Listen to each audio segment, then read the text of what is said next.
Hola, hola, ¿cómo están? Bienvenidos a un viaje más de Estación Averno. Es un gusto enorme estar con nuestra audiencia. Estamos aquí el día de hoy, Caro de Nova y yo mero, su seguro servidor, como diría Mid. Ujú, Yo mero, ¿no? Dijo él. ujú. Y bueno, hoy se excusa el maestro Pepe Hernández, tuvo una cuestión administrativa emergente que resolver, todo bien, nada grave pues, entonces se incorporará ya sin ningún problema la próxima semana.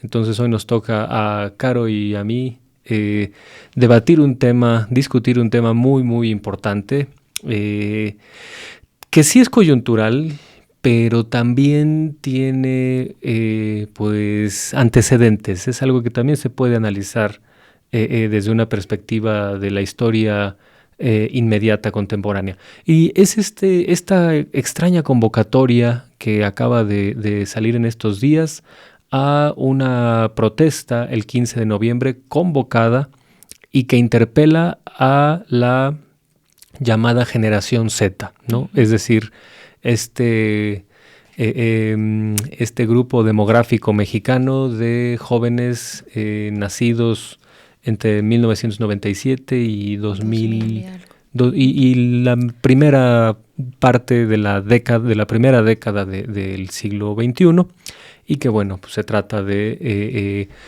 ante todo votantes jóvenes, ¿no? Por decirlo de algún modo. Se trata de gente que ha llegado a la adultez muy recientemente. Y bueno, se trata de tratar de dilucidar qué hay detrás de esta convocatoria, qué hay en qué hay en su discurso, qué indicios podemos ver, y con base en ello, pues tratar de dilucidar sus objetivos y sobre todo su idea, sus ideologías, porque hay que plantearlo muy firmemente. Es falso que en política no haya ideologías. La ideología es un concepto que se ha manoseado muchísimo. Desde su surgimiento ha sido polémico, pero cada vez que hay un discurso político que proponga un proyecto de nación o que proponga un modelo del deber ser de la política, es ideológico y está bien. Todos los seres humanos, en cuanto tenemos ideas políticas, también tenemos una manera de pensar sobre una sociedad ideal, sobre cómo nos gustaría que fuera tal o cual cosa, cuáles son los valores que creemos deben imperar. Todo eso es algo ideológico y no es solamente este significado bastante limitado de ideología que se confunde con algo así como un discurso falso, ¿no? Como una especie de ceguera selectiva, como una irracionalidad que nos impide ver la realidad objetiva. Nadie tiene una realidad objetiva. Todos los seres humanos, en tanto sujetos, vemos el mundo no como es, sino como somos nosotros, ¿no? Ujú. Entonces, es legítimo tratar de dilucidar qué ideologías hay detrás de esta convocatoria a la protesta de la llamada generación Z. Pero bueno, di nada más aquí un par de pistas sobre lo que vamos a hablar, pero Caro, ¿tú con qué abrirías esta conversación?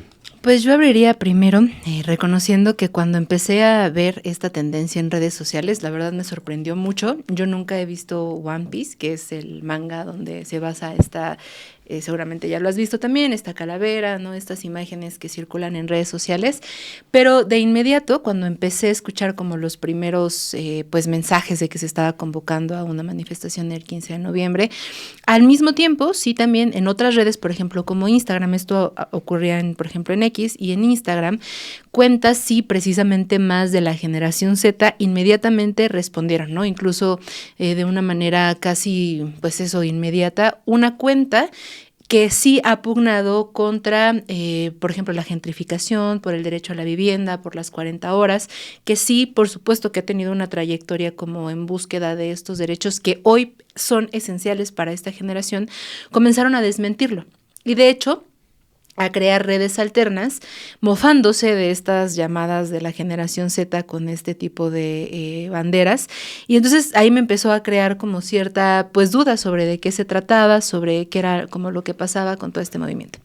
No tardé mucho, y a ver si ahorita producción, no podemos poner todos los tweets, porque en algunos pues sí son perfiles personales, y creo que también no es correcto como exhibir pues en un programa, en esta plataforma, perfiles personales. Sí encontré muchísimos que pues esto llaman a la manifestación o se sustentan como dentro de esta generación, sí jóvenes, pero son en su gran mayoría panistas o priistas, y no hay un ocultamiento. O sea, en su propio perfil tienen eso, fotografías con panistas, o se ponen incluso como que son parte del movimiento juvenil del PAN o del PRI, y tampoco tienen como la mesura de ocultarlo, como digo, porque incluso reproducen noticias de Ricardo Salinas Pliego, o sea, pero abiertamente, este nuevo medio que me parece que tiene poco tiempo aquí, de la derecha... La Derecha Diario. La Derecha Diario, con un contenido muy violento, ¿no? También muy incendiario, siempre antiderechos y ultraderecha. Y bueno, o sea, reproducen como esta información. Pero por lo menos sí quiero mostrarles aquí dos de ellos. Uno que apenas es de hoy, de Elena Chávez, la autora pues de obras como El Rey del Cash, por ejemplo, y que es eso, una pues especialista en difundir siempre mentiras. Y por ejemplo, este es de ahorita, ¿no? Y dice: cuando los jóvenes se hartan, no hay quien los detenga, o no, y arroba a la presidenta Claudia Sheinbaum. Y claramente, como todo, porque fíjate que es un factor muy... distintivo de esta, digamos, oleada, o lo que pretende ser una oleada mediática, es el uso de inteligencia artificial. ¿Por qué recurrirían a este tipo de imágenes de inteligencia artificial? Además con esto, o sea, con una falta total, yo creo que de comprensión hacia las juventudes. Aquí en esta imagen que estamos viendo precisamente, pues es eso, inteligencia artificial, y poniendo esta fotografía con esta bandera de One Piece, como ya hemos hablado hace un momento. Creo que también incluso mal escrita por ahí atrás. Y también hace unos días vi otra que dije, no, por supuesto que ya no cabe duda, porque Javier Alatorre, pues también da como esta difusión, da un retweet a estas supuestas manifestaciones. Una ola mediática muy importante que se ha desarrollado en estas últimas horas. Esto, como digo, pues solamente es un par de ejemplos muy mínimos. En las redes pues circula todas estas imágenes. Y también mencionar, eso ocurrió el día de hoy, que la presidenta Claudia Sheinbaum ya lo había adelantado, pero presentó en el detector de mentiras un avance de estas investigaciones, y pues se habla ya documentadamente de que detrás también de esta campaña está Atlas Network, ¿no? Hoy también por ahí le preguntaron de esta posible relación de con Ricardo Salinas Pliego por el primo, que es Roberto Salinas León, quien estaría en la coordinación regional en América Latina de este conglomerado con sede en Washington. Aquí en Estación Averno hemos hablado varias veces sobre pues que nada es coincidencia, ¿no? Con varios especialistas, y ustedes mismos también pues lo hemos referido en algunas reflexiones. Hemos hablado también de este ambiente que se vive en estos últimos meses, muy intensificado por parte de Estados Unidos contra Venezuela, contra Colombia, con el mismo argumento de la guerra contra las drogas. Hace unos días también la presidenta fue cuestionada sobre este documento, el artículo de NBC, sobre que Trump habría ya, que estaba, ¿no? Como con esta intención de mandar tropas a nuestro país. Y casualmente, pues todo esto también se conjuga en la campaña mediática, porque son los mismos autores de estos mensajes y los mismos difusores. También ahorita seguramente hablaremos de esto, del lamentable asesinato el fin de semana del alcalde de Uruapan, Carlos Manso, y cómo todo esto parece como un escenario muy lamentable, muy peligroso, me parece, tú ahora también nos dirás, pero donde se gestan las expresiones más ruines. Ahorita mencionaba lo de Ricardo Salinas Pliego, porque no sé si lo viste, pero creo que antier, en un evento de Electra, donde pues están sus empleadas, sus empleados, a quienes seguramente, no sé si obliguen a ir o no, pero pues seguramente pues no creo que sea una reunión libre en todo sentido de gente que tenga muchas ganas de ir a escucharlo. pero tuvo el atrevimiento de ponerse un sombrero, haciendo alusión a este asesinato de Carlos Manzo, y esto, ¿no? A continuar ejerciendo como todo este discurso, e insistimos, también en el caso de Ricardo Salinas Pliego, puesto en circulación, ahorita como lo vimos también con Javier Alatorre, este tipo de mensajes. También han salido muchos memes burlándose obviamente de este tipo de personajes, pero parece, no sé cómo ves tú, que al final es pues eso, una concatenación de hechos, de eventos que han ocurrido como muy intensos este fin de semana desde varios lugares, y son las mismas voces. Ahora también, por ejemplo, a partir de lo que ocurrió ayer, muy lamentable también acoso sexual que sufrió la presidenta Claudia Sheinbaum, también estos mismos personajes la han revictimizado, exhibiendo toda la misoginia y machismo que le sostienen también en su discurso. Y yo cerraría también preguntándonos aquí, ¿qué tan sostenible puede ser, ¿no?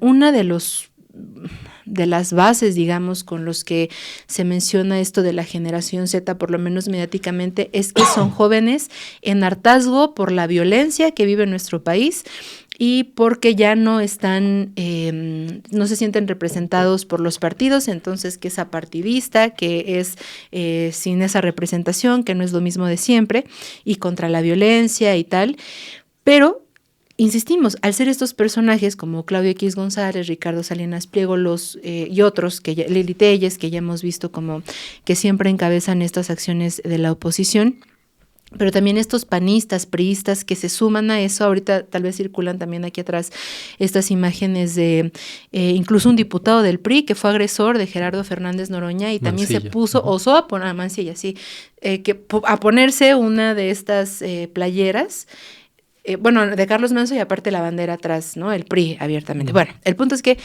¿qué tanto podrán sostenerlo, no? O sea, en la genuina preocupación seguramente de las cosas por las que todavía hay que pugnar, como el derecho a la vivienda, como el acceso a servicios de salud, que precisamente también en eso va encaminado este gobierno. Tendrá muchas críticas, pero son preocupaciones, me parece, genuinas ahora por la población joven. Esta demanda continua de, por ejemplo, las 40 horas, que no es una cuestión espontánea, ¿no? Que salga ahora, es una lucha que precisamente esta generación ha impulsado muchísimo, la generación también trabajadora. Algo que hablábamos también con nuestra compañera Andy de Maleducadas, de este espacio, bueno, aquí de Chamuco Media, era también otra de las preocupaciones, es en la diversidad sexual, ¿no? La salud mental. En el aspecto, por ejemplo, de la diversidad sexual, va a haber un momento en que los panistas y los priistas que dicen apoyar a la generación Z o este movimiento de la generación Z no van a poder soportarlo. O sea, son tantas las contradicciones que no van a poder soportarlo, ¿no? Y también ignorando, yo creo que pues sí, de una manera muy artificial, seguro, hay muchas cosas y que precisamente sí van a ser o continuarán siendo por años demandas de las y los jóvenes o incluso personas ya de generaciones posteriores, como la generación millennial, sobre la vivienda, sobre el trabajo, pero también esta eliminación del discurso de lo que también ha hecho este gobierno por los jóvenes en cuestiones de educación, por ejemplo, como las becas Jóvenes Construyendo el Futuro. No sé, ahí yo creo que sí es problemático la cuestión de estas campañas anticonsumo de sustancias. Yo creo que tienen muchas cosas criticables, pero que al final ha habido un acercamiento a los jóvenes que no existía antes. Apenas, y eso lo afirmaba mucho Andrés Manuel López Obrador, se les llamaba ninis por el propio rector de la Universidad Nacional Autónoma de México. Es de reconocer que hay una visión distinta, que tal vez no suficiente, hay muchas demandas todavía, pero esto, ¿sabes? O sea, a mí me causa como mucha confusión cómo la derecha, que está intentando incentivar, yo creo que sin éxito, pero intentando incentivar, va a llegar a un punto en que se coma en su propia contradicción porque jamás ha estado cercano a las luchas sociales y mucho menos nunca le han interesado a los jóvenes, ¿no? ¿O tú cómo ves? Definitivamente ese es un punto muy, muy importante. A mí me recuerda mucho esta situación a un escenario que ya vivimos. Cuando iniciaba el sexenio de López Obrador, es más, todavía ni siquiera tomaba posesión como presidente y ya había convocatorias a protestar. Y una de las primeras devino en esta organización que se llamó los Chalecos Amarillos o algo así, que presuntamente tenía una inspiración en movimientos sociales europeos.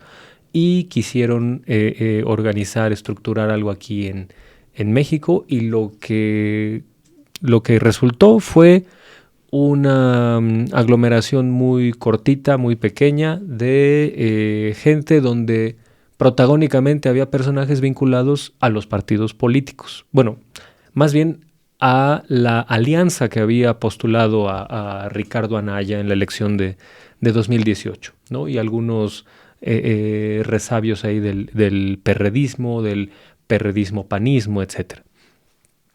Y aquí la situación es que esto poco a poco devino en otro tipo de membretes que al final todos tenían más o menos lo mismo. En 2019, 2020 se confecciona esta cosa llamada el Sí por México, que encabezaba Claudio X González y un séquito de voces públicas, entre ellos la señora María Amparo Casar, que hay que recordarlo siempre, era la asesora de Santiago Krill cuando fue el proceso antidemocrático del desafuero, ¿no? Es una señora golpista, igual que Krill y que Fox. Personajes de esta calaña que pugnaban por la idea de un membrete que iba a ser una especie de articulación, de agenda, de propuestas para hacer algún tipo de agitación electoral de cara a 2021. Después vinieron otros membretes que al final todos se desembocaron en esta cosa que se llamó la marea rosa. Y en lo que voy es que todos estos membretes en el fondo eran pues articulaciones donde protagónicamente había personajes de PRI, PAN o PRD. Y el asunto está en que detrás de todas estas acciones y estrategias, que todas resultaron fallidas, en el fondo había una cosa, y era la de tratar de disfrazarse de ciudadanía apartidista, ¿no? Mencionaban persistentemente que eran ciudadanos, que eran personajes autónomos de cualquier partido político cuya preocupación central estaba en la defensa de la democracia, estaba en la defensa del Instituto Nacional Electoral, estaba en la defensa del bagaje de la transición. En fin, siempre trataban de salirse de la égida partidista y asumirse como ciudadanos, ¿no? Y somos ciudadanos, y ciudadanos aquí, ciudadanos allá, y Xóchitl Gálvez va a ser, al final de cuentas, la candidata ciudadana. Uh-huh. Y presumían que no era una militante del partido que la postuló al Senado, aunque en los hechos Xóchitl Gálvez siempre ha sido una panista sin credencial. Uh-huh. Entonces, a lo que voy es que este grupo, en el sexenio pasado, trató de monopolizar el concepto de ciudadanía apartidista. Y me parece que el intento este sexenio va a ser adueñarse del concepto de juventud, generación Z, e interpelar a la generación Z. Uh-huh. No le auguro muy buenos dividendos, sobre todo por dos razones. La primera es que esta gente que es la misma y que ya tú mencionabas, Caro, con personajes vinculados a las juventudes de los partidos, tanto del PAN como del PRI, este porro impresentable Mancilla, que estuvo con Alito en la agresión a Gerardo Fernández Noroña, que bueno, es el prototipo de muchos jovenzuelos priistas. No voy a decir que todos, pero muchos porros que se forman en, por ejemplo, universidades públicas o CCHs preparatorias, pues ascienden y terminan como funcionarios del PRI, ¿no? O a veces ni siquiera pasan por la escuela, ni siquiera fueron a formarse bien como porros, ¿no? Pienso como el caso del dipuhooligan Cristian Vargas, uh-huh, que se convierten que ascienden en el partido porque son viles golpeadores. Sí. Y me da la impresión de que es el caso de este jovenzuelo Mancilla, ¿no? Que tristemente es diputado. Bueno, en fin. Sí. Entonces, hay en esta convocatoria, pues ya está contaminada con estas cosas. Y entonces, tal parece que la intención es la de adueñarse de esta idea de que solo ellos van a interpelar a la juventud que está inconforme con la situación del país. Pero insisto, la primera razón por la que creo que no tendrá dividendos esto es por la torpeza que han mostrado estos personajes a la hora de organizar algo.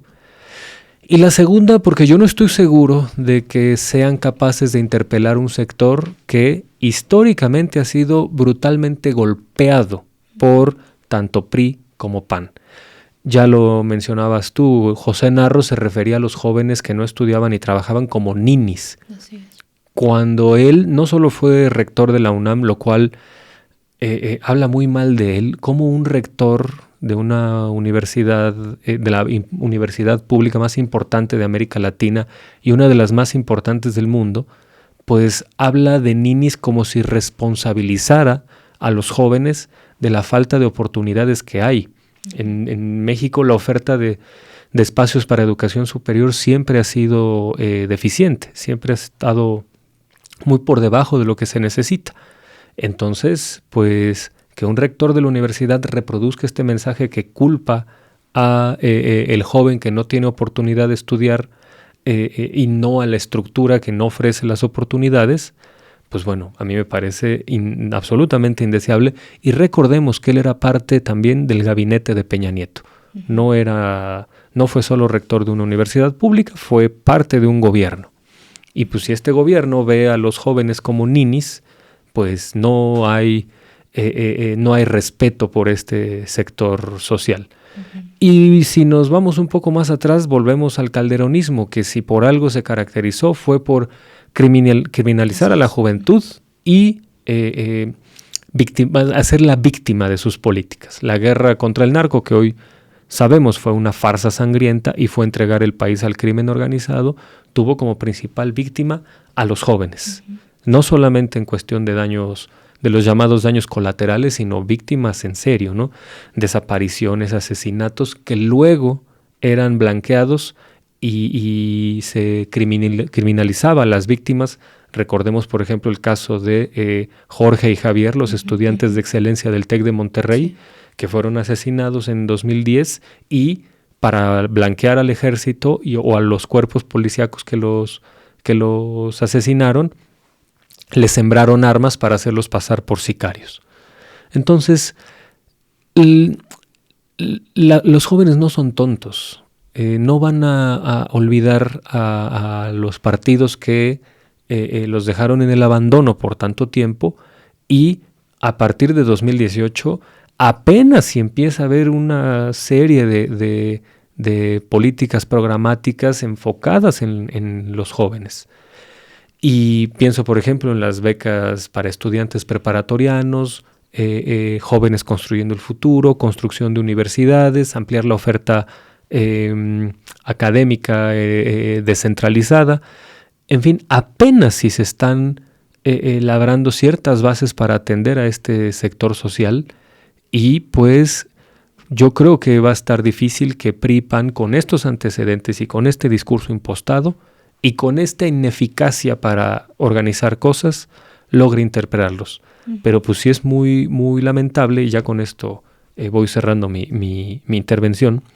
Sí me parece muy lamentable que disfracen ahora de rebeldía y disfracen de algo así como una postura antisistema a, personajes que representan no solo lo más conservador de este país, sino lo más rancio, cosas que ya no deberían tener lugar en un país democrático, ¿no? Pienso en el caso de Salinas Pliego, que no es un empresario, es un tipo que se hizo rico porque heredó de una empresa que evadía impuestos como Electra, que hoy él mismo sigue evadiendo impuestos y que tiene un discurso absolutamente, es una excrescencia antidemocrática. Sí. Es una cosa muy lamentable que no tendría cabida en un país civilizado.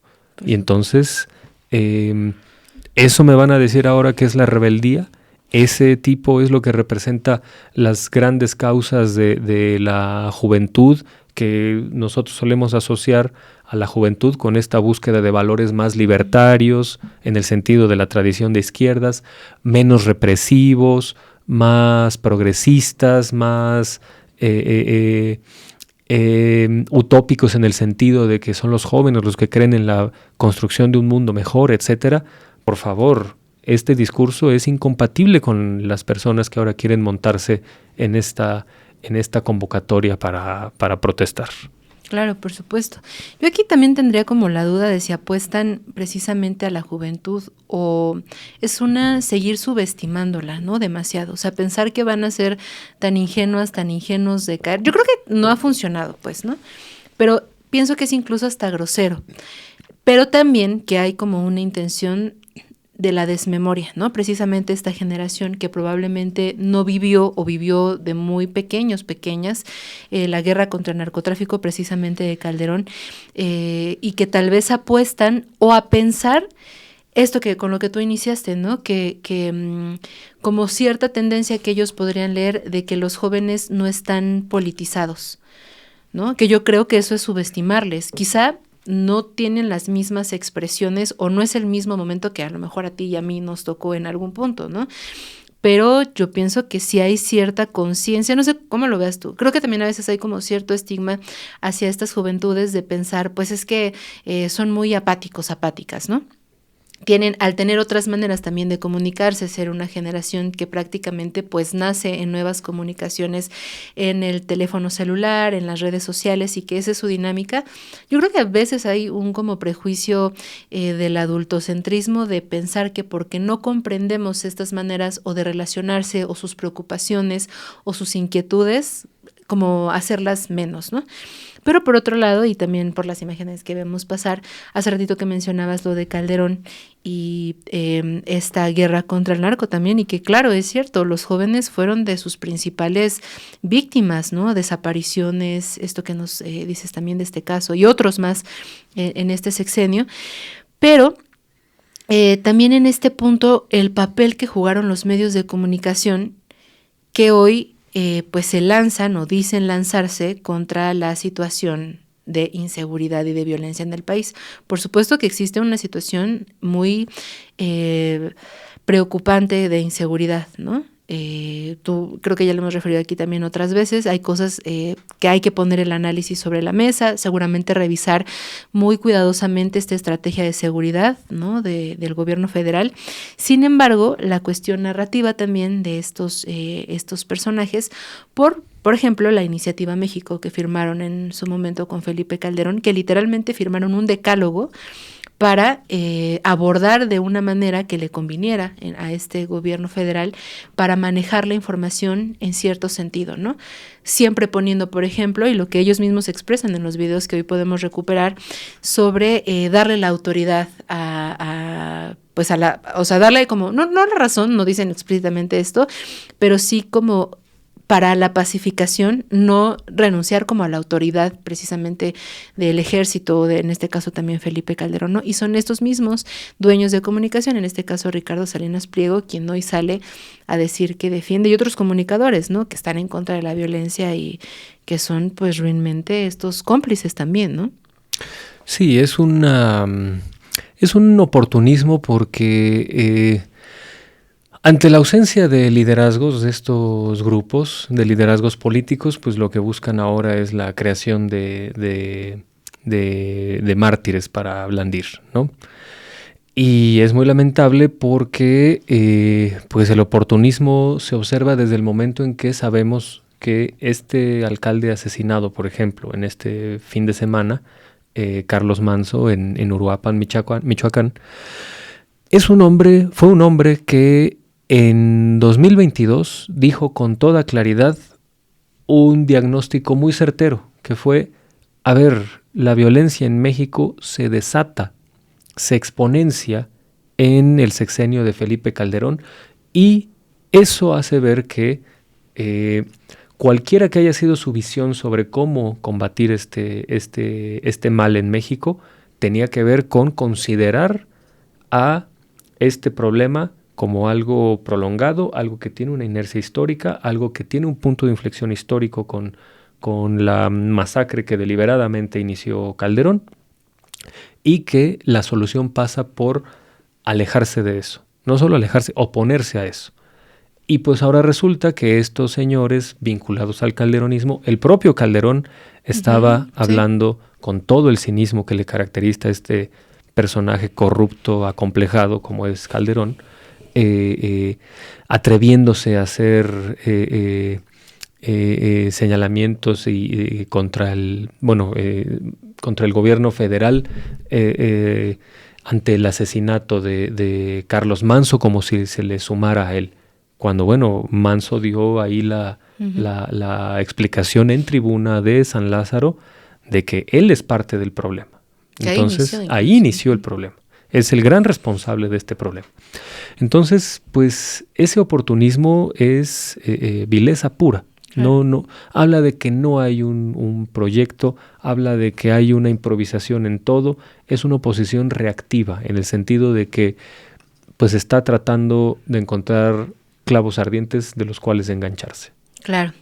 Oigan, pues vamos a ir a un transbordo, pero antes vamos a este espacio patrocinado por Letras Libres. Un mensaje de Enrique Krause para sus compañeros de la generación Z. Ya volvemos.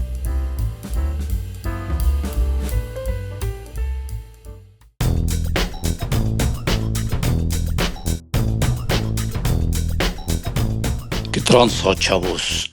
Soy su carnal, Enrique Krause, y quiero decirles que yo los entiendo muy bien porque yo, como ustedes, soy generación Z, generación Krauseta.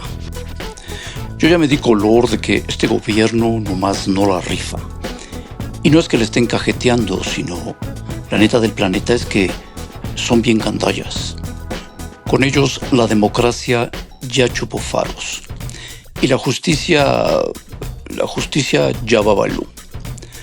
A lo que voy, derecha la flecha al pecho, es que la precisa tiene que ahuecar el ala para que regresen los chidos de antes con sus apapachos.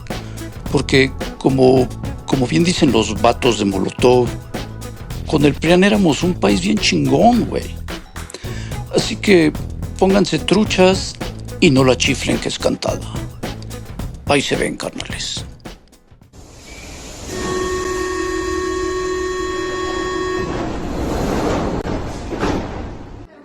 Ya estamos de vuelta en Estación Averno con nuestro transbordo semanal y es un orgullo y un privilegio platicar nada menos que con el periodista Jesús Escobar Tovar. Tengo yo la enorme fortuna de muchas veces haber sido invitado en su canal de entrevistas. Hoy se invierten los papeles, lo cual me da mucho orgullo de poder entrevistar a un periodista que es un excelente entrevistador, pero también es un excelente analista de diversas cuestiones de la política contemporánea. Entre ellos esta cuestión, ¿no? Las narrativas, las cuestiones de relatos mediáticos, interpelaciones políticas de diversos actores y pues precisamente por eso, querido Jesús, te queremos preguntar sobre este fenómeno de la convocatoria a la protesta el 15 de noviembre por parte de este grupo que se hace llamar la Generación Z, ¿no? Que con una estética de anime japonés, con personajes de esta cultura del cómic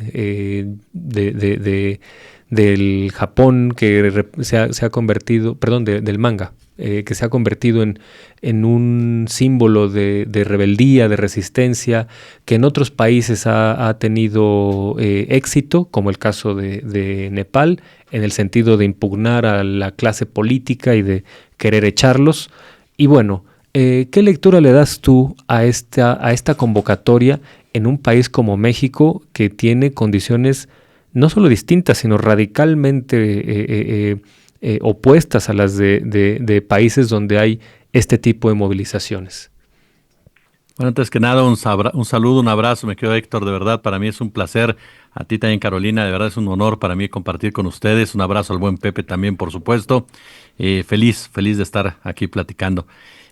Pues mira, yo creo que primero tendríamos que entender qué es el movimiento Generación Z, un movimiento que, como bien señalas, querido, surge, ¿no? Se consolida en países como Nepal, como Indonesia, como Marruecos, como Perú, como Paraguay, ¿no? En donde ha tenido expresiones de diversa índole. Es un movimiento que efectivamente tiene como base o como símbolo, que es muy importante entenderlo, lo que es esta bandera de One Piece, basada, como bien lo dices, en una manga, en un anime, y que tiene una connotación muy interesante en su historia, desde un gobierno autoritario hasta la forma en cómo los jóvenes se organizan, en cómo luchan precisamente en contra de ese autoritarismo, de esa persecución, de esa agresión, y cómo es un movimiento que surge desde abajo, un movimiento que surge incluso a través de lugares, plataformas, espacios que muchos de nosotros ni siquiera tenemos acceso y otros ni siquiera conocen, que es el caso, por ejemplo, de Discord, si no mal recuerdo, y en donde se reúnen precisamente los jóvenes a discutir, a crear foros de discusión, a hablar de los problemas que ellos tienen, y de ahí precisamente se empieza a construir este movimiento que tiene su etapa más dura, su momento más fuerte en Nepal. Algo totalmente diferente a lo que se está vendiendo en México. En México hay una perversión incluso de los símbolos. Ayer nos dábamos, casi yo les juro que me daba un balazo en la cabeza cuando veo a Rubén Moreira en la Cámara de Diputados enarbolando la bandera One Piece. Y este señor Carlos, no recuerdo el nombre, que le pegó a Carlos Mancilla, que le pegó a Noroña de patadas, gritando grosería y media, por supuesto, siendo parte de este movimiento. Ya de entrada, es un movimiento apartidista completamente en los lugares donde está. ¿Por qué? Porque estás peleando contra el establishment, estás peleando contra el sistema, estás peleando contra la represión. No estás peleando a favor de ningún partido político, ni ningún partido político te está padrinando como tal. Entonces, ya de entrada lo pervierten los partidos. Segundo punto, aparece este grupo de Guacamaya Leaks, que esta cuenta, que decirlo, es totalmente fraudulenta. La filtración fue real, pero la cuenta es fraudulenta, y empieza a pedir donaciones para el movimiento de Generación Z. El movimiento de Generación Z no pide donaciones. Pudimos platicar con algunos de los chicos que se identifican como tal, y abiertamente nos dijeron, ellos no piden donaciones. ¿Por qué? Porque no quieren ningún tipo de compromiso en su movimiento. Por lo tanto, ahí hay otro aspecto fundamental de ir entendiendo. Tercero, es increíble la falta de respeto que hay hacia esta generación por parte de los organizadores de esta marcha, cuando utilizan la canción México en la piel. O sea, Luis Miguel representa a la generación Z. Como si cantaran en pandemia, Cielito Lindo, ¿no? Una cosa así. Exactamente, pero además de todo, hoy estuvimos en la FES Acatlán y platicando este tema, una joven brillante me decía, ¿cómo creen que nosotros nos vamos a sentir representados por Luis Miguel con lo que representa Luis Miguel? Fíjense. O sea, lo que para ellos representa Luis Miguel. Racismo, clasismo, oligarquía, mi reinato, corrupción. Sí. Totalmente, el poder de los medios como tal y la fabricación de ídolos. Y lo que viene aquí con el casco de aluminio de su servidor, pues es el caso Molotov. ¿Por qué? Porque también utilizan la canción Gimme the Power, que es pues de nuestra generación, ¿no? O al menos de mi generación. Ustedes son más jóvenes que yo. Pero en mi generación entiendo que entonábamos Gimme the Power, sí, como una forma de protesta. Pero la actual generación Z no los ve así. O sea, no tienen a Gimme the Power como una de sus símbolos, de su música, de la forma como ellos se manifiestan. Y estas personas que están creando esto utilizan Gimme the Power. Y viene de la mano con un Molotov diciendo que antes éramos un país, no lo que mencionó Jay de la Cueva. Entonces, y el último punto que te muestra estas grandes contradicciones que hay, que tiene que ver hasta con la inteligencia artificial. El uso de la inteligencia artificial ha sido utilizado, sí, por el movimiento Generación Z en otras partes del mundo, pero alguien debería decirle a la gente que lo está organizando en México de verdad dos cosas. La primera, que el sombrero no va abajo, va arriba, porque crearon la bandera con el sombrero abajo. Entonces ya sí lo publicaron. Y la segunda, pues que borren ahí el vínculo que tienen con que apoyan la propuesta de Claudio X González de una reforma electoral. Y uno más, que los influencers que están apoyando en esta promoción, pues que no salgan en fotos con Santiago Taboada, con Alessandra Rojo de la Vega y con el propio Ricardo Salinas Pliego, ¿no? Entonces, porque hay otro detalle, déjenme decirles, de este movimiento Generación Z en Perú. Particularmente pudimos platicar con una persona de Perú y nos dijo, cero influencers. Nosotros no somos basados en influencers. Nosotros no estamos tomando influencers. Nosotros hacemos foros, discutimos en foros y de ahí partimos. Los influencers no tienen nada que ver. No es Luisito Comunica, no es Chumel Torres, no es ninguno de ellos. Entonces, así de fársico es lo que están haciendo en México, tratando de enarbolar una manifestación, tratando de engañar, que seguramente habrá jóvenes que participen. ¿Por qué?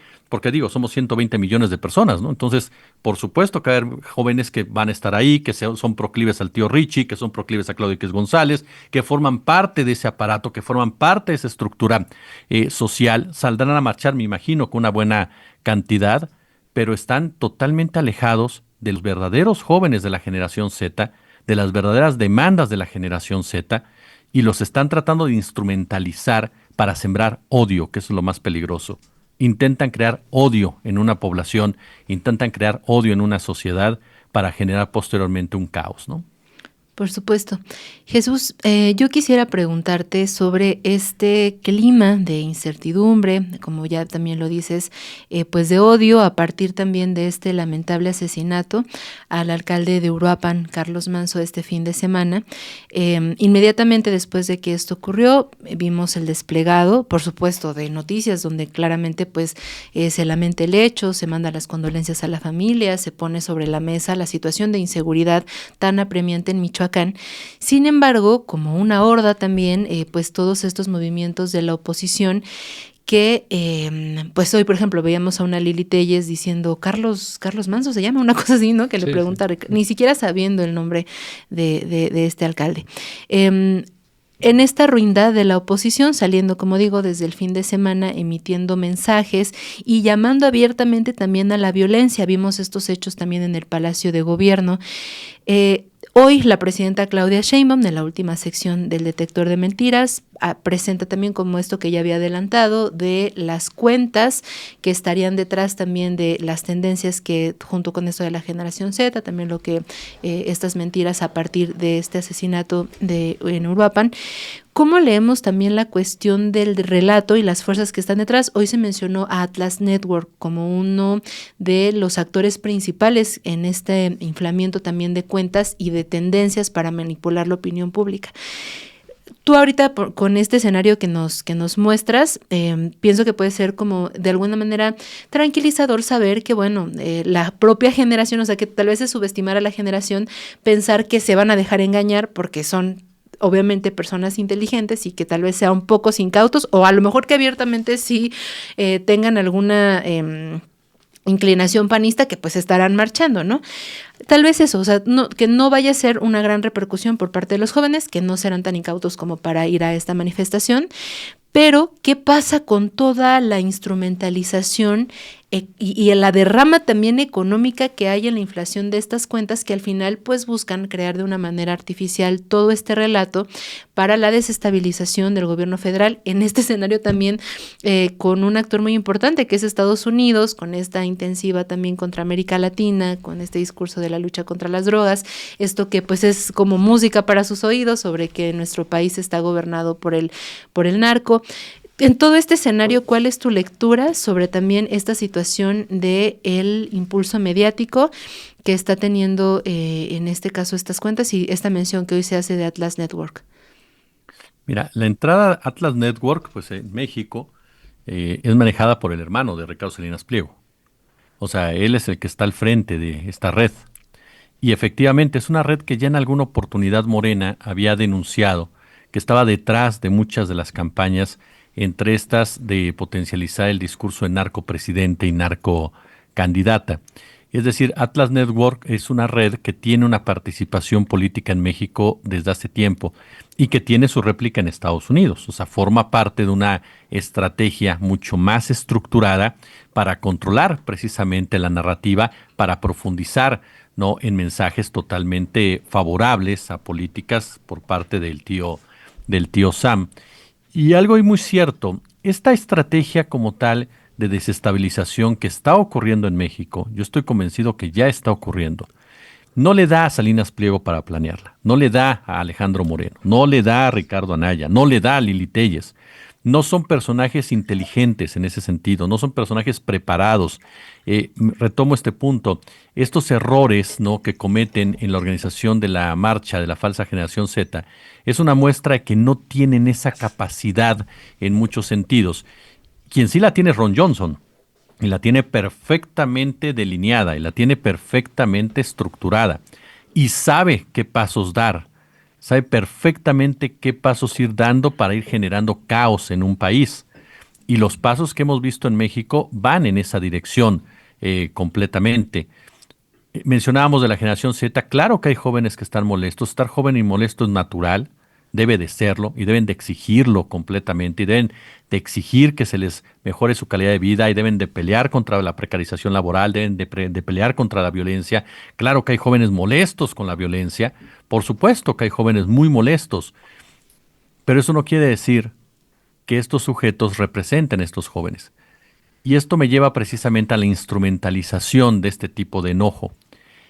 Tratan de mostrarse como los personajes que van a solucionar un problema que ellos mismos crearon, porque la violencia en Michoacán no es producto del 2018 para acá. La violencia en Michoacán se viene arrastrando desde hace muchísimos años, producto en realidad de los caciques locales. Los caciques locales que comenzaron con la madera, que comenzaron con las minas, que comenzaron con el negocio de los recursos naturales y posteriormente se trasladaron al negocio de las drogas cuando se utilizaron las drogas ya para justificar absolutamente todo.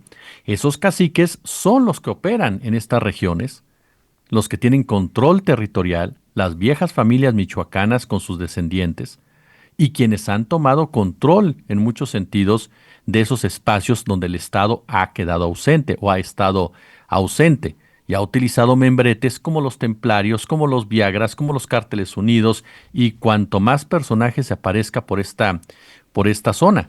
Son ellos los que controlan, por supuesto, el tema del aguacate, son ellos los que controlan, por supuesto, el tema del limón. Y el discurso que vemos de la oposición, que es un discurso para mí deleznable completamente, tomar este sombrero y mancharlo de rojo para supuestamente estar lamentando el fallecimiento, el asesinato de Carlos Manzo, únicamente los pinta como lo que son, cómplices de estructuras criminales que ellos mismos ayudaron a crear a través de sus propios partidos políticos. Porque tanto el PAN como el PRI, como el propio PRD en su momento, fueron parte de los gobiernos, fueron parte de aquellos que permitieron que esta estructura criminal continuara creciendo hasta llegar a los niveles que desde hace años se vienen arrastrando, particularmente en un municipio como Uruapan, un municipio que está sitiado por la importancia que tiene en el ámbito económico, por ser la sede del aguacate, que es un producto fundamental para la economía tanto local como nacional. Son personajes quienes de una forma u otra han tenido que ver precisamente en legitimar y normalizar esa operación criminal, porque el aguacate sigue llegando a las plazas, sigue llegando a los centros comerciales, el limón exactamente lo mismo. Y alguien se ha preguntado qué pasa con los limoneros, qué pasa con los aguacateros desde hace tiempo. ¿Por qué los políticos que tienen que son aguacateros también, como el señor Marco Cortés, no se quejan de extorsiones? ¿Por qué políticos como los Calderón, por ejemplo, nunca se ha quejado la familia Calderón asentada en Michoacán de ningún tipo de acto de violencia en su contra? ¿Por qué las minas no se quejan de las violencias cuando son las propias minas las que arman a las personas para que vayan y desplacen a las comunidades? Entonces, todos ellos forman parte de una estructura criminal y tratan ahora de vendernos la idea de que el culpable es Morena. Por supuesto, Morena tendrá que responder. Para mí, y lo he dicho claramente, Ramírez Bedoya le ha quedado grande el Estado. Y para recomponer Michoacán, necesita recomponer el poder en Michoacán desde abajo. Y creo que ahí es muy importante destacar este plan Michoacán de la doctora Sheinbaum. Hay quienes lo quieren dentro de esta misma narrativa, Caro, que planteas. Hay quienes lo quieren relacionar con el de Calderón y el de Enrique Peña Nieto. Quienes lo comparan y aseguran es lo mismo, les están copiando la misma. No, no es cierto. Si ustedes revisan, nos vamos a topar con que el de la presidenta Sheinbaum tiene un factor que no había en los otros dos: justicia social, recomposición del tejido social. ¿Por qué? Porque la doctora Sheinbaum entiende que para rescatar Michoacán no puede ser con operativos militares solamente. No puede ser con operativos espectaculares, con detenciones de capos.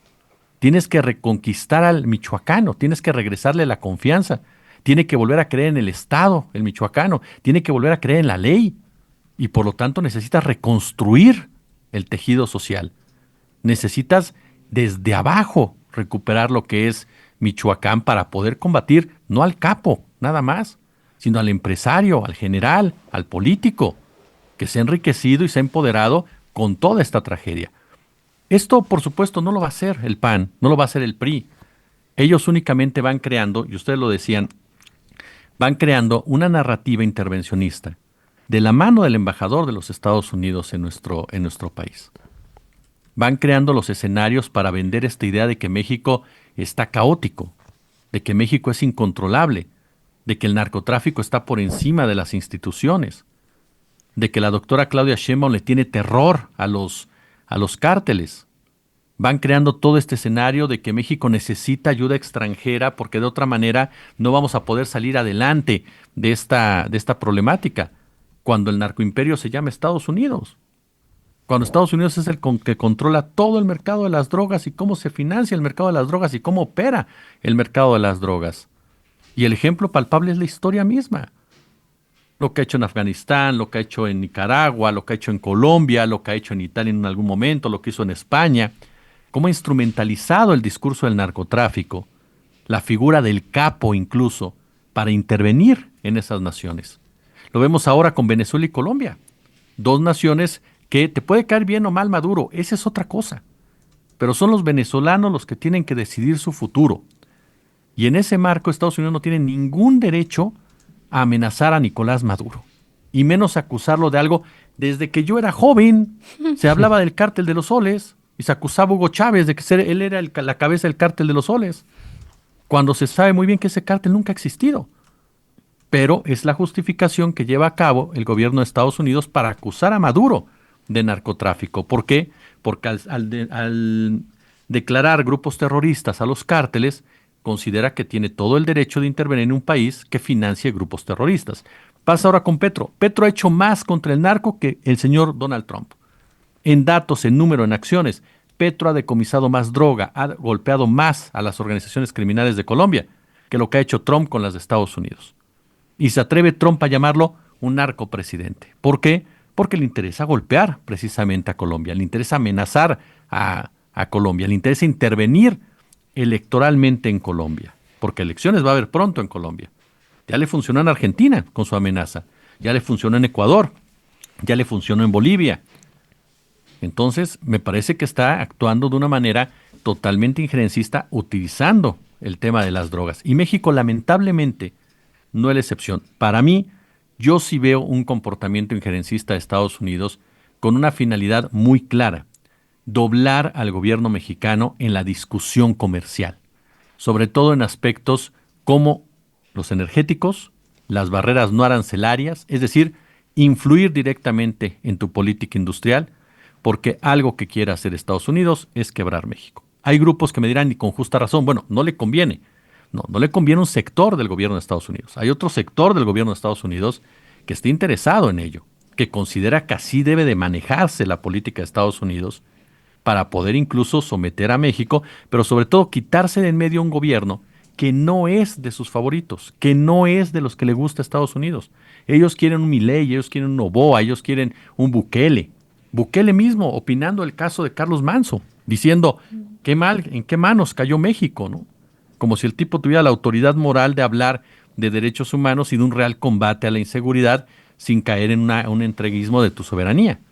Entonces nos topamos con una estrategia que en México comienzan a generar este caos, comienzan a aprovechar las circunstancias, comienzan a instrumentalizar las tragedias, comienzan a sobredimensionar, porque ojo, claro que los michoacanos tienen todo el derecho a estar enojados, claro que tienen que salir a marchar, claro que están indignados, digo, tienen décadas en medio de las balas, por supuesto, en todos los sentidos, pero aquí el punto es que hay un grupo que quiere utilizar, como en el caso de la generación Z, ese enojo justificado y legal para ir generando caos y demostrar o dejar en claro que México no es un país gobernable, que es un país que requiere, por supuesto, entrar. Esto en el marco de filtraciones que todos en los medios sabemos que las filtraciones se dan y se presentan de parte de la autoridad. Una filtración no sale para un medio de parte de un ente aparte, de un ente especial. No. Es el propio Estado o diferentes grupos de un Estado quien te filtra la nota al medio de comunicación con una finalidad. Y esa filtración ahora a NBC, en donde dice que Trump está dando indicaciones de golpear, por ejemplo, a México, va de la mano con otra filtración al Miami Herald, que es gente de Marco Rubio, en donde se asegura que habían dado órdenes ya de ir directamente sobre Nicolás Maduro. Son medios de comunicación que tienen un vínculo actualmente con el grupo de los halcones, que es uno de los tres que está metido en el gobierno de Estados Unidos, el otro es el grupo sionista, el otro es el grupo MAGA, y este grupo de halcones, ¿no?, intenta desestabilizar con ese tipo de mensajes y de presionar en un momento dado, advirtiendo a México también cuál sería el costo de no aceptar las demandas de Donald Trump en materia comercial. Y aquí lo vemos, ¿no? Lo vemos de una manera soez en toda la extensión de la palabra y con políticos totalmente entreguistas que están dispuestos a jugar el papel de tontos útiles, ¿no? Este panorama internacional es muy, muy importante. Y retomamos esta idea de la convocatoria de la generación Z, ¿no? Hay algo que a mí me llama mucho la atención y es el hecho de que convoquen con base en esta idea de no somos ni de derecha ni de izquierda. Esta idea de vamos a hacer agitación política con los despolitizados. Más que una indignación, a mí me suena un poco a este discurso de esta película de El Guasón, ¿no? La última que salió, o bueno, creo que hay una El Guasón 2 ahorita, no sé en cuál vayan, pero la que fue protagonizada por Joaquín Phoenix, ¿no? Y que hay una parte de la película donde le preguntan a él, ¿y tú qué crees? Y él dice, no, yo no creo en nada, ¿no? Un poco antes de que se desatara ahí el caos en la política. A mí me suena un poco este discurso de no somos ni de derecha ni de izquierda, como eso, ¿no? Así como una especie de la agitación por la agitación misma. ¿Tú cómo ves este hecho de convocar bajo la premisa de no somos ni de derecha ni de izquierda? Yo parto de una lógica que un día me dijo un maestro en la universidad. Cuando te dicen que no son de izquierda ni de derecha, son de derecha, ¿no? Particularmente, ¿no? Me acuerdo muy bien que mi maestro me decía eso. Cuando alguien te dice, yo no soy de izquierda, yo no soy de derecha, terminan siendo de derecha. Es como aquel que te dice que es de centro, ¿no? Yo no soy de izquierda, soy de centro. Termina inclinándose siempre hacia la derecha. A mí me parece que es un maniqueísmo argumentativo. Me parece que estamos ante una retórica en donde tratan de vender este concepto de anarquismo incluso, ¿no? Pensando, vinculando el movimiento Generación Z con el anarquismo como tal. Entonces, ellos consideran que al plantear este escenario, pues están respaldando este tipo de posicionamiento. Somos anárquicos, no estamos a favor de un lado ni del otro, somos apartidistas completamente. Pero en realidad, más allá de generar un caos como tal, más allá de querer generar una acción, tratan de justificarse, tratan de legitimarse, tratan de normalizar las acciones que quieren llevar a cabo. Y tratan de demostrar de que pues, no estamos con nadie, ¿eh? No somos priistas, no somos panistas, nadie nos aconseja, nadie nos promueve, nosotros solitos con nuestra intención lo estamos haciendo. Pero esto se cae completamente con las pruebas que se han venido dando en los últimos días y se caen precisamente por esta incapacidad que tienen de entender el momento político que se vive en este país. Tú planteabas, querido amigo, México, las condiciones que tiene México son muy diferentes a los países en donde la generación Z ha salido a marchar. Aquí tenemos una presidenta del 80% de popularidad y aceptación. 80%, 70% según las encuestas, es altísimo. Perú, en el momento que se presentó esto, Dina Boluarte, era la peor presidenta del mundo. Tenía 2% de aceptación. En el caso de Nepal, hablamos de una oligarquía que era odiada por todo el país. En el caso de Paraguay, hablamos de otro gobierno que no supera el 50% de aceptación. En el caso de Marruecos, todos sabemos el régimen que existe en Marruecos y la forma como opera en materia autoritaria y represora. En el caso de Indonesia pasa algo muy similar y en donde los números tampoco le dan una identificación o empatía al gobierno de Indonesia con la generación Z. Aquí en México no tenemos ese escenario. No tenemos un escenario en donde el pueblo esté en contra de un gobierno. Porque, ojo, la generación Z ha contado con apoyos sociales en el mundo. Sí, son jóvenes, por ejemplo, en el Perú eran jóvenes de 14, 15, 16 años marchando, algo que en México difícilmente ves. Pero era gente también había obreros. También escuchabas a líderes sociales estar detrás de ellos, apoyarlos, no que los manipularan, sino apoyarlos, cerrando filas. Aquí, ¿qué liderazgo social real se ha acercado a este grupo para tratar de legitimar lo que están promoviendo? A mí me parece que, como bien dices, lo peligroso aquí, y con base en lo que señalas, querido amigo, tiene que ver, y no sé si ustedes coinciden con ello, pero tiene que ver con el hecho de que vamos a salir a destruir, a justificar incluso una posible violencia que se pueda derivar, ¿eh? Porque ya lo han mostrado a través de muchos años. El famoso bloque negro es parte muchas veces de esa forma de operar. No todo el bloque negro, eso es muy interesante, no todo el bloque negro, pero sí hay un sector del bloque negro que es mercenario y actúa y opera conforme a lo que les pagan y les dicen. Y me parece que vamos a ver un perfil similar en esa marcha y se están justificando, están llevando esto a decir, bueno, como no somos de izquierda ni de derecha, nosotros vamos a... Hay un meme, me parece, incluso un video donde dicen vamos a incendiar Palacio Nacional. Es decir, ya están hablando de violencia, están con un discurso muy violento y por lo tanto ellos consideran que se justifica, ¿no? A la hora que veamos agresiones y demás en contra de fachadas, en contra de lugares, etcétera, pues dirán, nosotros lo advertimos en un principio, y es la indignación de la generación Z, y es un mensaje más para Ron Johnson, en donde dice, ya ven, México es un caos, México es un problema completamente.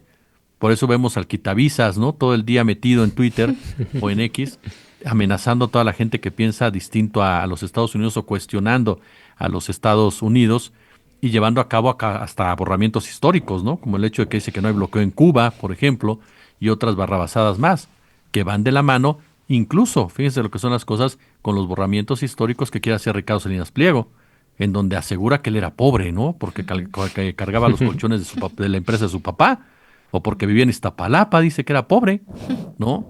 Y el caso, por ejemplo, lo que ahora dice, que él fue el que le dijo a López Obrador que atendiera primero a los pobres. Es decir, no tienen símbolos, no tienen referencias y por lo tanto se quieren robar absolutamente todo, y una parte esencial de ello es lo que vemos con este discurso que me señalas.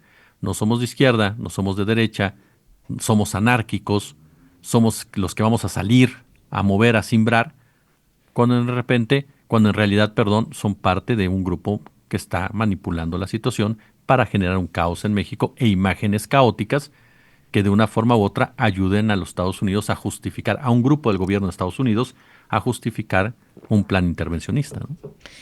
Finalmente, Jesús, antes de despedirnos, no me gustaría dejar de preguntarte esto, y en este escenario que ya nos has mostrado, ¿qué podemos prever que ocurra? Ya nos has también pues advertido de esta intención por parte de Estados Unidos.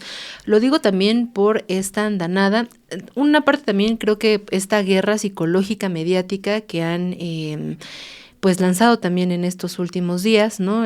Como las publicaciones en estos medios internacionales, como también ciertas declaraciones, por ejemplo, en esta intervención declarada de la CIA en Venezuela, cuando ya era una intervención sabida desde hace mucho, pero que ahora se haga explícito, ¿no? Seguramente con una intención también ahí psicológica o mediática de desestabilización.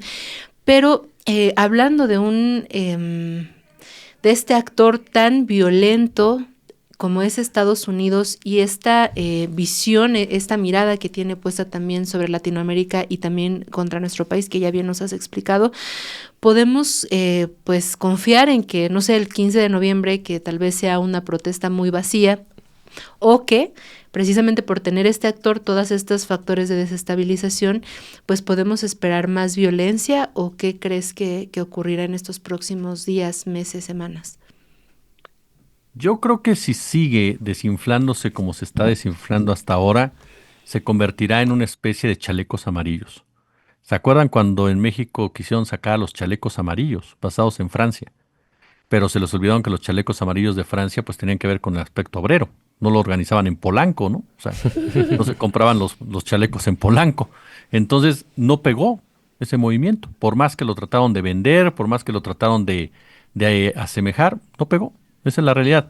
Y no pegó porque se fue desinflando, fueron apareciendo notas, información, datos en donde pues, te das cuenta quiénes lo organizaban, los propios organizadores empezaron a perder credibilidad, los partidos empezaron a meter un fenómeno muy similar al que está ocurriendo en este momento. Entonces, yo soy de la idea que si de aquí, que estamos ya 5 en 10 días, se sigue desinflando esta manifestación, no llegará a los límites que ellos mismos quisieran y será otro plan más fracasado de una oposición que no encuentra el rumbo, aún con la mano ahorita del propio Ron Johnson. A mí me parece que eso sería una de las salidas. El otro punto es que lograran fortalecerse de cierta manera a través de diferentes pagos, presiones, acarreo y demás, y pudieran llevar a cabo una acción violenta con el afán, pues, de denostar al gobierno de la doctora Claudia Sheinbaum, de provocar a la doctora Claudia Sheinbaum, de que los granaderos, de que la policía tomara ciertas decisiones y entonces acusar que México reprimió una manifestación de jóvenes, que a diferencia de otros países donde se han manifestado, pues en México hay un gobierno autoritario, hay una narcodictadura comunista cubana, venezolana y no sé qué más dice Alito Moreno, que son los que están reprimiendo en realidad a esta juventud, ¿no? Entonces, a mí sí me parece que van a tratar de mantener y de montar esa provocación. Serían los dos escenarios que yo le veo. Difícilmente creo que es una manifestación, espero equivocarme de verdad, que no derive en algún acto de violencia por la forma en cómo lo han estado promoviendo, sobre todo. Si es una manifestación tal cual como fue la Marcha Rosa, se puede topar con otra realidad, esa realidad en la cual confirman que son una minoría, en un país donde la mayoría piensa muy distinto a lo que ellos están manifestándose. Entonces yo veo esos tres escenarios en realidad. No es una salida salomónica, sino que por el momento veo en ese aspecto, desde que se vayan desinflando conforme va pasando esta información, conforme ellos mismos se van equivocando, veo también que pueden juntar una cierta cantidad y generar ese caos o intentar generar esa provocación como tal, o pasar como una marcha gris que se comporta más que nada como una marcha rosa que se comporta más como una marcha gris, ¿no? Muy bien, pues muchísimas gracias, querido Jesús. Fue una exposición muy, muy panorámica y muy enfocada en lo internacional también, porque me parece que es un punto importante, que no podemos mirar esto solo desde el plano local, sin el gorrito de aluminio, sino bajo la premisa de que en política las acciones casi siempre tienen efectos, deseados o indeseados, planeados o no planeados, y pues siempre por eso hay que mirar muy, muy panorámicamente. Te agradecemos muchísimo este transbordo, fue una conversación muy, muy sustanciosa y pues como siempre un gusto, como siempre un placer. No, hombre, el placer de verdad es para mí, querido amigo, querida Caro, de verdad muchísimas gracias por la invitación, de verdad un honor y espero pronto estar ahí precisamente en el estudio con ustedes. Les mando un abrazo muy fuerte al buen Pepe también. Muchas gracias de verdad. Igualmente, Jesús, pues un honor tenerte por acá. Ojalá se vuelva a repetir. Con Vamos todo a un gusto. cortecito. Muchas gracias. Muchas gracias. Ya volvemos.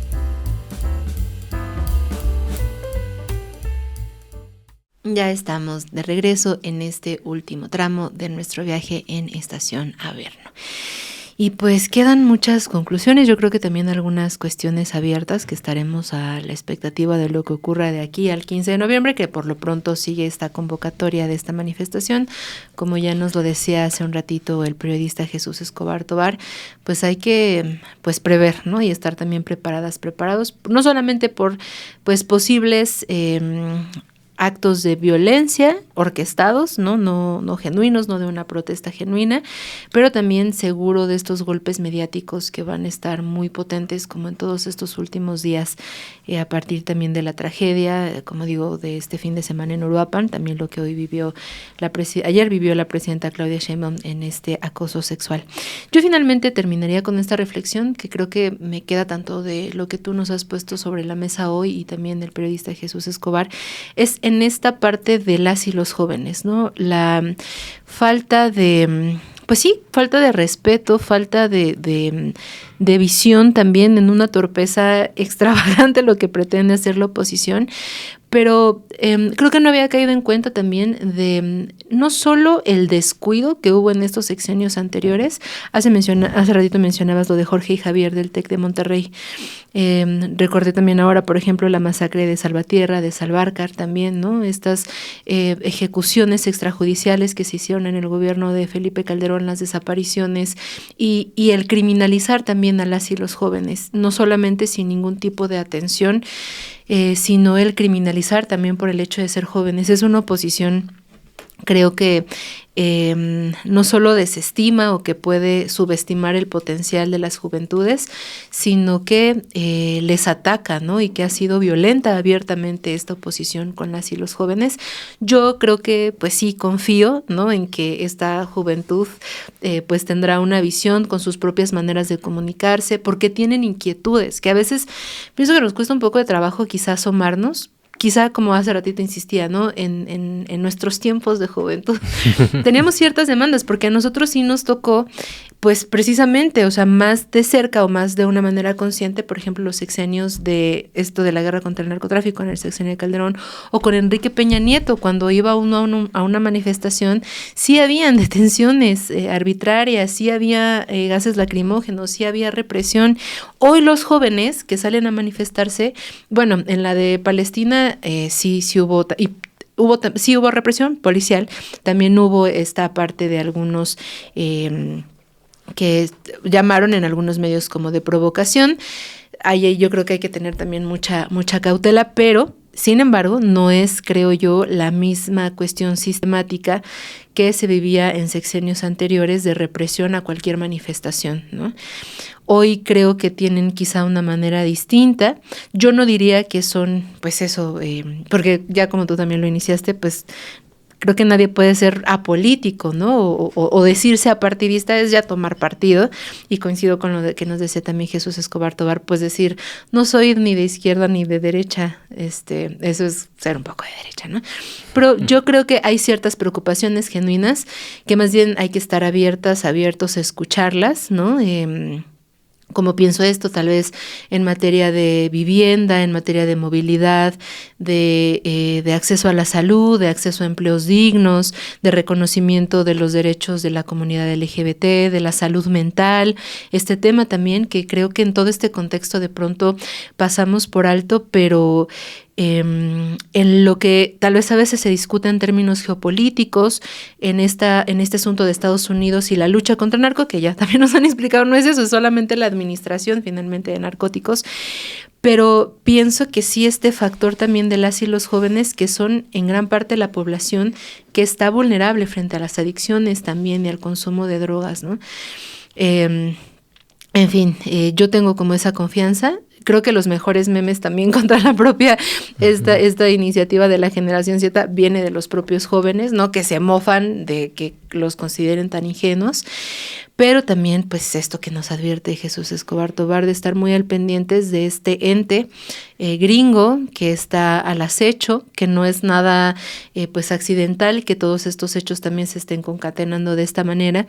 Y si bien tal vez la oposición, lo hemos hablado varias veces, ya no represente una preocupación seria a falta de cualquier tipo de propuestas y solamente como ser patadas ahí de ahogado, pero yo creo que sí, de todos modos hay que tener precaución o estar muy atentas y muy atentos a cómo se vaya moviendo mediáticamente, ¿no? En varios medios de comunicación, la televisión, la prensa escrita, ¿no? Y también pues los medios digitales, donde precisamente hay una inyección importante, por ejemplo, en estas plataformas, Instagram, TikTok, que pues son un vehículo también para llegar a la población más joven, ¿no? Sí, me da la impresión, y ya con esto yo doy mi conclusión, me da la impresión de que se busca de nuevo, así como el sexenio pasado se quisieron monopolizar el término de la sociedad civil apartidista, ahora creo que pretenden monopolizarse el de interpelar a la juventud. Y a la juventud que apenas se está incorporando a la vida adulta, a los derechos que se adquieren cuando se cumplen 18 años, etcétera. Y también hay en esta parte, creo yo, un poco de apuesta a la idea de no recordar o desconocer qué pasó en los sexenios previos al de la llamada Cuarta Transformación. Es siempre muy importante hacer memoria porque hoy, por ejemplo, desde ciertos círculos, pienso en el caso de la posible reforma político-electoral en ciernes, ¿no? Como de parte de pináculos de la oposición y de sectores ideólogos y académicos que se asumen como los portavoces del relato de la transición a la democracia, pues la visión que ellos proponen es muy carente de muchos aspectos que no sé si los olviden porque de verdad no los conocen o los omitan a propósito, ¿no? Porque la intención de ellos es decir, es que el gobierno de la doctora Claudia Sheinbaum no tiene la legitimidad de proponer una reforma porque va a ser una reforma autoritaria, porque ellos son el poder y quieren eternizarse. Perdón, basta hacer un poco de memoria y de hacer un buen relato histórico sobre la transición a la democracia y te das cuenta de que el actual movimiento que hoy gobierna ha sido constructor de eso que ellos llaman la transición a la democracia también.